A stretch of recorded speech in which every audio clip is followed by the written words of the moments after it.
ya wee sị ha na ọ bụrụ na unu jụ na ọba nchigete US ịma na ọ ga-anaba Naija fasị mba ya nọkwa n'ebe afọ kedu ka unu ga-esi kpọrọ mama unu kpọnye ọgụ unu nwoke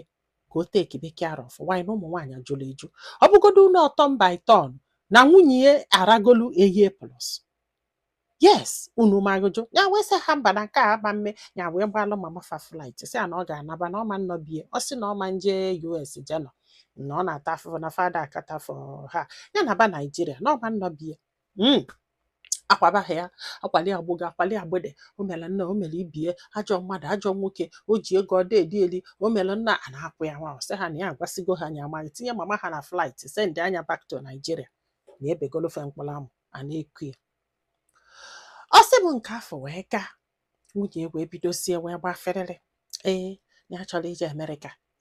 ya chọrọ ka aje Amerịka ka aje nọrọ ka a nọ elu ụmụnne ka a nyere aka ka e wee kpata ya bụ ego o sikwa nke ọpọ nke ọ sị bụ na sinsi ụwa ka nwunye na-agwa ya ka eje Amerịka ya sị ya na ya chọrọ na fa ejegokwa Amerịka faluo fa nọsị afa anata mana ọ chọrọ ka fa muvuo permanently nọrọ Amerịka ya sị ya na ya chọrọ nọ recently na nke o bido jebe n'azụ je tinyebe akwụkwọ ọ na-akwa etinye eto his favor na-ege na akụkọ ọ sị m nwaanyị anụnwa na-esi ọnwụ ya ajụ nwaanyị a na-esi ọnwụ ya ajụ so duto na ọ na-esi ọnwụ ka fa jee ebe afọ je nọla anọgide ha sị na a ga-enwe family get together na achọ ka onye ọbụla bịa ife ọ na-achọ bụ ka ọ laji ebe afọ ụlọ ka ya na ya dabụzọba ụmụaka maka na ya agwa gị esi ọ bụrụ na ị ga-eje gị jebe ma ọkwa ma ya na ụmụaka nọ n'obodo kafa ga-anọ ya wee chesie ka a ga-esi wee dolo ụmụaka wee jebe ebe afọ dete na mgbe ya n'isi ya wee sị ha mba na ya chọrọ ije na ya nwere ọlụ ọsị m n'obodo onye nọ kịta anụnwa bụ Brazil ebe ya nọ nye egogo ụlọ ya gogolo ebe afọ ka nkụ na ya nwee hotel na ya nwee company ihe a niile ka nwaanyị a na-achọ ka ya hapụ jee US jenọrọ maka na ọ chọrọ American dream maka na ọ chọrọ American nke nwa ya ajụ nwaanyị ajụ unu ama na as we speak na nwaanyị a si n'iwu na ya ga-eje ka jee n'elu ụmụnne hapụ die na ụmụaka maka ya agwa gị na ya na ụmụaka ada eje ọmaka na-akwado ọ sị m as of 3 months ago ya na ya na-abọ zụ ya kwadosie nwaanyị adapụ n'ọya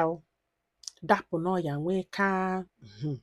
ọ sị m na-ebugeli bie na mgbe ya nwere ha inia na nwaanyị a was nowhere to be found inyeli aka nọọsụ ọsị ya ji aka ajụ ụlọ ọgwụ eme ya operation na ekunye nata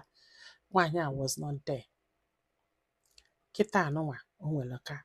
datin ha nọ ebe afọ 24/7 ojasie kedu afọ ya anụ ọkwa breast one oke onwe o jesie this radiation treatment nwaanyị agagide gasịa ọ sị bụ na ka a na-agwa anyị ha kịta na nwunye na-akwake na ehuriri na ha ga-eje US na o mesibekwe 3 months emeri ọpere na ihe ọ na-akwake ije US na ewegoro aka na ihe ọnyacha na ewere aka ekpe ihe ọnyacha na ya dụrọkwa na distant relationship na ya dụrụ ya mba na ọ bụrụ alụ na o jebe US a na ife jikọfa ebugokwe ọsị a na ya kachọ dị marriage na ya kachọ remain na dị marriage kama na ya chọrọ American dream na ya chọrọ ị na America ọsị m nne na o nwere ife ka ọnwa anya nothing o nwere ife ka ọnwa anya ọ moto ọ ga-ana Nigeria onye nna agwụ na ọ na-eji like escort were ana kedu nnọọ ife ụfọdụ ụmụ nwaanyị chọrọ nya onye nọ n'ebe ọ nọ ebe onye anọrọ a na-agụ ya ọ sị m na ife a ji wee wetara anyị dị story na-awụ ka anyị tinye okwu ọnụ because na nwunye na-akwakọ ndị a gwara ya na o jebere US na ya anụsigo onye gbalụ kịta anụnwa na ojebe US na ha ga-eje faịlị narị ụmụaka permanent custody na anapị ụmụaka afọ yes and ya anapị ụmụaka afọ na-eje tinye akwụkwọ divorce na afọ agbasago onye ma na ya dọrọ ngụ na ahụ ya gwu ya nyaka hapụ companies ya ife niile ya nwere na bra wee jebe US maka na nwunye chọrọ American dream ka o jee n'ilu ụmụnne maka na nkefa na-agwa ya na fon ọ na-emie na nkefa na-akpali anya na afụ na kamera ezuru nọọ nke ọ ga-abụ ọbịa fezuki etu ọ ga-esi wee chie wee napịa ife niile o nwere na onwere ife ọzọ fa na target na-abụrụ ife ya nwere na since ya na-anụ nwunye like na o nwere ife ọsị m ma na mgbafe ebesịrị mama for operation ewee du na-enye Naija na ife a na-ekpezi bụ ife mama fe ejire wee nọ instead of thank you ọgọ m nwoke. No ife a na-ekpezi bụ na ya sị na mama fa ama nnọbefe instead of ịdị grateful n'ife nya meelụfa. Nwaanyị a amụrọkwa ya amụ nọ na ya na-anụ nwa ya. Na ọ mụrọkwa ya amụ nọ na ya na-anụ nwa ya. Ọ sị m nne na mgbe ọ dapụrụ n'ọya na ya chee m nọọ saịn ka Chukwu na-egosie ịghọtara na ya wepụtara obi niile wee bugariwe nwaanyị a. Ya nọ n'ụlọ ọgwụ na-egbo deduto na most of ife ya nwere bụ nke nọ mgbe esisi ya ka ya ji eje ọfịs, ya mgbe ji isi ya ka ya ji eje ọfịs na ya bụrụzi mmadụ ga-abụ ya nọlụ n'ọfịs na ya na-emekere kọnferensị ịghọtagolo bikos na achọrọ m ịkpọsi ife dis guy nwe mkpọsi ife dis guy nwe na-emela ọsọ. Like ụdị nwoke a bụ nwoke ga-abụ ịbụlụ nwaanyị adụsa nwoke bụrụ akpịrị ego ọkọsịalụ gị ma ịfụsịa ife onwe ị na-esu ya n'ike n'ike na-ayụ ya biko n'ụbanụ ma o mee ife a mee ife a fụ ụmụ nwaanyị ndị enwere control. Yes, like it's tempting. Ya ka nwaanyị a sị na ya ga-ahapụ ka ya jee mee American dream ka ya jee mee nna ka ya jee n'ibie. Onwe na ife a ga-eme na ụfọdụ ụmụ nwaanyị why that na ndị kwesị ịdụ happy adọrọ happy, ndị kwesị in fact I don't know, me ekwubi ọnụ, I don't understand. Mana ife o ji wetara anyị dị story bụ na ọ sị na nwunye bara flight anwa gbarara m na marriage is over. Ọ bụrụ gị ọ ba flight afọ ị ka ya na-anụ ya ịhapụ ya imela ajọ ife maka na ya na-akwa ka ịhapụ ya nye emela ajọ ife. Mmadụ ọ ga-atụ ya ụta ọ na ya tribe. Kedu ife ọzọ ya ga-eme nọ ndị ọ ga akafa wee do happy? Ajọ ife ya ma efe bụ na ya ji ego na ya nara ebupụta ya n'okwu maybe nyesi efe akaụntụ nọmba ya nyesi efe kaadị akafa je na adọla etu o si wee dụfa mma. That is ife ya mere fe still nwunye ya dọrọ happy. It's not like na ya sị anya mụba ụmụaka ka ọ mụjukosi ebe niile. Mba, ụmụ na-atọ ka o ji ụmụ ịtọ ya magide contented ọpọ na ife niile ya nwere na ya na-agụ nke ya nwee n'obodo Igbo ya gụọ nke ya nwee na Naija. Ịghọtara na ike gwụrụ. But one thing m ga-agwa gị is that na ọkwa ife onye ọbụla edeela afụfụ n'ụwa sị na ọ ga-ata afụfụ iwuriri na ọ ga-ata ya bụ afụfụ maybe na onwe gị ife o mere before apụ ịghọtago mesi ọ na-ata afụfụ ya because ọ gwa m sị m na that girl ọ confess ya na ya na-agba na-arụ aka na o nwere mgbe ọka eselufe okwu mgbe ọ ka na-epik call the girl mgbe ọ ka na-epik call the girl ya bịa fụkwa ya na-ala ya na-asị ya echekwa m n'ise na-ekwusigo gịnị ka gị na this girl ka na-akọ. Gị o nwere ife ọ ga-abịa imesie n'ụwa sakwa m n'ọnya nwa kama na mgbe ụfọdụ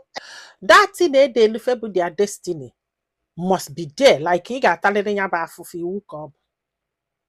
That's it. If not, what is the issue na kedu ife bụ nsogbu? Ha jikwa ego to the point na o nwere kọntrị ọ chọrọ ije ọma nje fa na-ejekwa America na-eje UK na-eje obodo ọbụla naọnụ ya ga-anọzi. Nke bụ akụkọ ndị ọgaranya. Ụfọdụ na-ekpe ekpere ka ha jegodu Ghana jee Cameroon jegodu ndị ofu ke foreign country dị mgba ya ka ị na-efegharị ebe niile na-ekwuzi na ị ga na America. Anyway, I don't know, but the man does some I like America. America adọrọ m ịnọ wee zụọ ụmụaka ụnụ ma ife na-eme na America kpakpakpa eziokwu na ilu ebe afọ ifo ndị be anyị everywhere nwee ike m ife na-eme na mana ya chọrọ ịnọ ebe afọ raise ụmụ ya fato they can decide ebe fa chọrọ ịnọ ya like Brazil ebe ya nọ and there are many things do na health system everything is good maka na ya ji ego ka jezie ya sibe ego na America maka na ịma na ọ bụrụ kọntrị niile mere ife na ọka ọnọdụ ndị befe nso ọsị m obodo oyibo a na kịta ekwu na-ebuchefe isi nke ada ha nwaanyị ji akpọrọ ya iyi ọkwa papi akwụọrị ụgwọ ji wee jebe ọkarịta ọna ọkwa demoni nte papi anwụrụ and onwerozi onye na-agba ya ada ụgwọ. Ụwa anọ nwaanyị pụtara ihe ada egwu ọkwa ka akụkọ ọsị ada ife abụ ya o nwere ka akụkọ ọsị ada bikos na ịnọlụ na-ege akụkọ ọdụghị ka gị ya kpụrịta n'izu ụgbọala were ụla wee reset bred ọkụ ịghọta na ebere ka ọ ga-abịa ịchọ ị na-eje every year na iwu na ị ga-drag this man ka ọ nọ n'ebe afọ ezi ụmụ ya ofu ụbọchị ka akọbali ya akụkọ mgba ngozi na ndị ya adị. Anyway, mgbe di gị na-alụ gị ịma obodo ọ nọ o wee bịa ka mee ego gị ikwelie na unu ga-anọ obodo afọ. It's not like na ọtata ka ọ gaba obodo afọ. Ọ bụrụ na ị chọburu ịkara ịsị ya mba na ịma nnụ maka na ịlaikiri obodo ọ nọ bọta ikwelu bịa mụsịziala ụmụaka na-achọ ka ife ọsụzụ anya ebe ọ ga-anọ wee sị gị mba. In fact ọ gaba ise na-eche ọzọ go ahead, kedu ife isi m kwuo? Onye ajụrụ ọ na-ajụ onwe ya? Mba, onye ọbụla nwere right isi na ya chọọzi ma ọ na ya kachọ adọtụ ka ọ bụ o decide ya ụmụnne ya over you, let her go. Kedu ife isi m kwuo? You have tried your best because ihe na-agwụ na ife a two man si n'okpuru na-eme ife niile che na ya marọ na ya maala because na ya nọgo obodo afọ so much, nwesie company, nwesie so many things that are people maala ya very well. Ife niile ọ na-eme n'uche bụ na ya marọ mana ya maala na ya just gbaza anya nkịtị because na ike ya ji ekwu agwụgie na mgbe ọ dapụrụ n'ọya bụ last talk ya as in ya che na ya take care of her etu ya si wee take care of her regardless na mgbe nke na o mere abandon na ọ ga-rethink kwanụ maka ụmụaka. Ọ sị m na nwaanyị a bụ somebody nwere ike ịhapụ ụmụaka 6 months 4 months ọ chọọ dị mma like etu ụmụaka si feel n'ife ụmụaka n'idi abụrụ maka nyanwa na nyanwa bụ nne nyanwa bụrụ nna. When it comes to ụmụaka agwago m gị sị gị focus on your kids now. Focus on your kids now. Place them where you want them to be. Abịghọtago like ị na-ekwu maka ọ gaba ebe afọ child support na ndị otu ife a bụ nnọọ just njakịrị. Ọ bụrụ that na ịkpado ụmụaka she will never come for child support because na ọ ga-enwakpo ụmụaka. Ọ bụghịghọtago ọ bụsịkwanụ na ọ chọọ divorce ọ na-agbasa anụ ịmala oke ihe ị kwesịrị inye ụmụ gị give it to them now. Abịghọtago because na ife ọ na-eje America wee lụzie ụmụnne ya wee kparịa ha with works wee gwa ezigbote lọya maka na ife ọ na-edebe ife nye akpakọsịrị. Abịghọta mana nsogbu adọrọ na ya ga-anọ n'echi ya. Ụmụnne m tii na ọnụ n'okwu ọ bụrụ na o jebe US ọ hapụ omere ajọ ife, ọ bụrụ na o jebe US fa gbasa omere ajọ ife ike gwụrụ. I don't know. Ndị be anyị daalụ nọ ka ọ dị n'ụbọchị ọzọ.